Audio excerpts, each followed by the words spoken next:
Today I want to talk to you about developing specific aerobic endurance. And what that means is climbing endurance at a low intensity level, or the ability to do lots and lots and lots of climbing.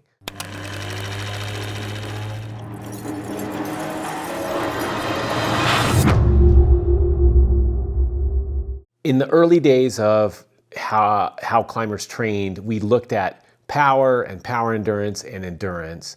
And that was a fairly simplistic or one-dimensional way of looking at things.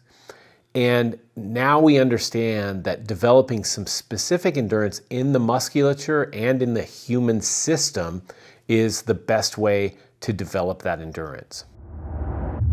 A lot of us think of endurance as the ability to deliver oxygen. If I go out and I do some cardio, whatever that might mean to you, I'm going to improve my ability across all other facets, and that's simply not true. Endurance is extremely specific, and anybody that rides bikes and swims and runs as a triathlete does, they understand that you have to do the specific thing in order to get good at enduring that thing.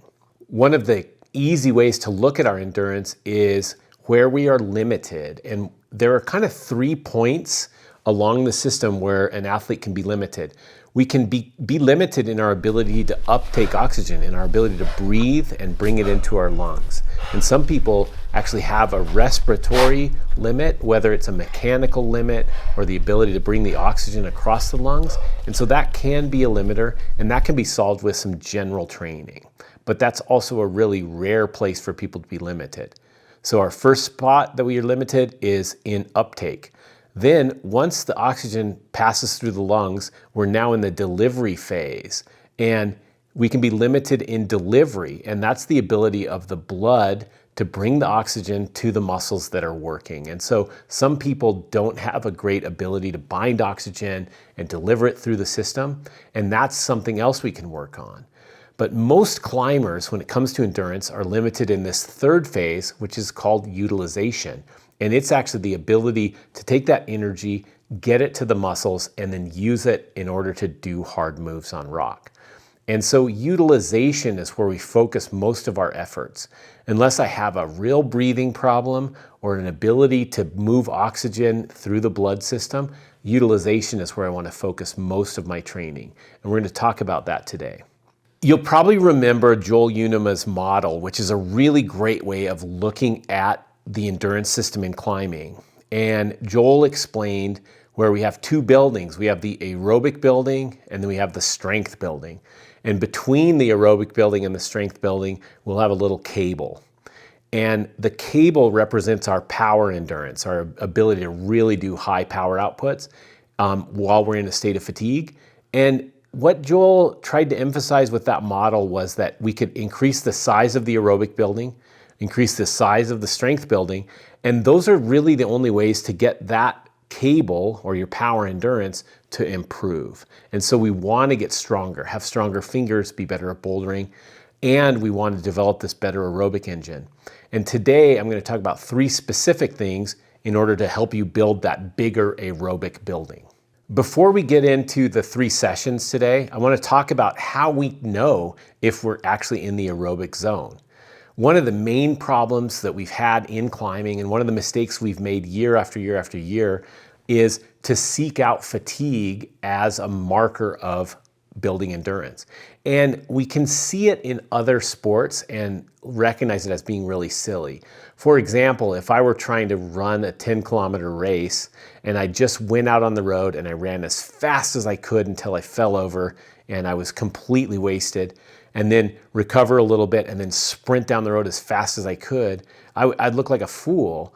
But that's exactly how climbers tend to train endurance. They go into the gym, get super duper pumped, recover, and then get super pumped again, and they're like, oh yeah, okay, now I've trained endurance. But that's not really the model because it's too intense and it doesn't allow you to get enough volume in, and volume is the huge key to building aerobic endurance. When we look at training aerobic endurance, it's really important that our intensity is such that we're working at a level that we're not under labored breathing and we could maintain a conversation. It's really important to think about that. Could I chat with somebody while I'm doing this workout? Or could I continue to breathe regularly as I'm going through these movements? The second marker of proper intensity is a feeling of light to moderate exercise, but no pump. You really shouldn't be feeling it in your forearms or feeling the need to shake out in between. I want you to be able to continue to do movement at a level that you're not having to stop and recover. And then the third big thing is, could I just keep going at the end of this session? And this is a huge key for me, is I want you to do enough circuits or moves or sets or whatever we're training, but still have some in the tank where you're like, yeah, I could do another pitch or I could do another set of this.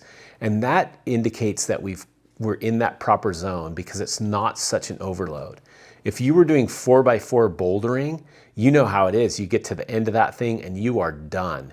And that is not the zone that we want to be in. Again, I want to feel like you can still do more of it, because aerobic endurance is lower intensity, longer duration than the anaerobic endurance we usually associate with getting pumped or climbing endurance. The first session I'm going to talk about is called extensive endurance combos. And extensive endurance is really just low intensity climbing that you can do at a continuous pace. We're going to combine that with low intensity cardiovascular activity, really just to kind of save the skin and to make the sessions go a little bit longer. So when we set this up, the first thing we tend to do is do about 3 minutes of continuous open climbing on pretty good holds. Again, following those rules of low intensity and no pump. 3 minutes of climbing, then take about 90 seconds rest, and that's when you pull off your climbing shoes, can put on a pair of sneakers, and then you walk over to a dual action air bike, a rowing machine, a ski erg. I like the cardiovascular exercises that use the arms and legs. So I'm going to go on the ski erg for 3 minutes, nice and easy. Then I'm going to take 90 seconds and go back to the climbing gym and climb. And yes, people love to go in and do 30 minutes of traversing or going up and down the auto belay, but that tends to wear people's skin out, tends to wear their feet out. And unless you've really got that capacity already, I love the 3 minute starting point. So 3 minutes of climbing, a little bit of transition time, 3 minutes of cardiorespiratory activity, transition time, back to climbing. And we can go back and forth between those. Again, we're not going to get pumped. We want to be able to keep going and have the feeling that we could have done way, way more. And then we slowly add a few minutes each week until we get up to 5 minutes and 6 minutes and 7 minutes of each of the activities. And you can really play with these intervals. Lots of climbers will increase their climbing time, but then hold the cardiorespiratory intervals steady. If you're injured, you could increase the cardiorespiratory time and keep the climbing really low intensity and low volume. When you get up to where you have these sessions at about 40 minutes, that's probably great for full aerobic development, and you would want to do 2 or 3 of these sessions a week during an aerobic development phase. If you're just maintaining your aerobic fitness, maybe 1 time a week is fine. The second session we're going to talk about today is boulders on the clock. And what we try to do here is pick nice, easy boulders, go into the gym, climb a boulder on the minute or on the 90-second clock, recover, do it again the next minute, recover, do it again the next minute. The big keys here are to try to do boulders that take less than about 30 seconds or less than about half the time that you have allotted. So if your boulders are long, or if you're a slower climber and they take you closer to 40 seconds, your repetition should be about double the climbing time. So if it takes you 40 to 45 seconds to climb, you want your reps to be 90 seconds long. And then you're just going to climb every 90 seconds for the duration. For fast climbers or climbers with shorter boulders, and you can get them done in 30 seconds, on the minute repetitions are great. And I like to start with about 20 minutes of these repetitions, and then take a break of around 10 minutes or around half of the time that you were climbing, and then another 20-minute session. And so really the entire workout is going to be about 50 minutes after warm up. So you're going to come in, warm up, 20 minutes of bouldering intervals, 10 minutes recovery, 20 minutes of bouldering intervals again. Keeping intensity in mind and keeping fatigue in mind, the second 20 minutes shouldn't feel profoundly harder than the first 20 minutes. And if you're one of the slower climbers that are doing these 90-second or 75-second intervals, just reduce the number of climbs and make sure you stay within about that 20-minute zone for the first few workouts. And remember that endurance is a really long game, and you want to progress these very, very slowly. And so add a couple of intervals every week for the entire phase of your endurance training. And eventually you're going to be doing quite a lot of climbing. But the main thing is the things that we're adapting, we're increasing the mitochondrial density and the capillary density and increasing the ability of their body to move energy to your muscles. All those things take a really long time. And so this isn't going to be something that you're going to feel in 2 weeks or 3 weeks or 4 weeks. It's going to be 6 to 8 weeks before you're like, oh, okay, I actually can do a lot of climbing and I'm not getting as fatigued. The third session that I really like, and it's a little bit hard to come by for some people, is to go and do route 4x4s. And these are profoundly different than boulder 4x4s because we're really trying to manage fatigue rather than to seek it out. And for somebody that's like a 512 plus or 513 minus climber, you might be starting at around 5'9 or 5'10 for the route 4x4s. And yes, it might feel silly, but it's silly in the same way that long, slow distance cycling or running is appropriate for people that race in those sports. We do need to really back off in the intensity, and we need to let our muscles do a lot of activity in order to develop the ability to deliver fuel under a state of fatigue. So route 4x4s, I'm going to lead a route, and then I'm going to lower down and I'm going to top rope it 3 more times. So I'm going to do that route 4 times in a row with a very brief rest in between. And then it's great if I have a partner because then I can switch over, let my partner do the same. I'll climb 4 pitches of a 5'9", my partner will climb 4 pitches of a 5'9". I'm going to do 4 groups of 4 routes. And so that ends up being 16 pitches that I do in my gym or at my local crag. So that's a huge day of climbing.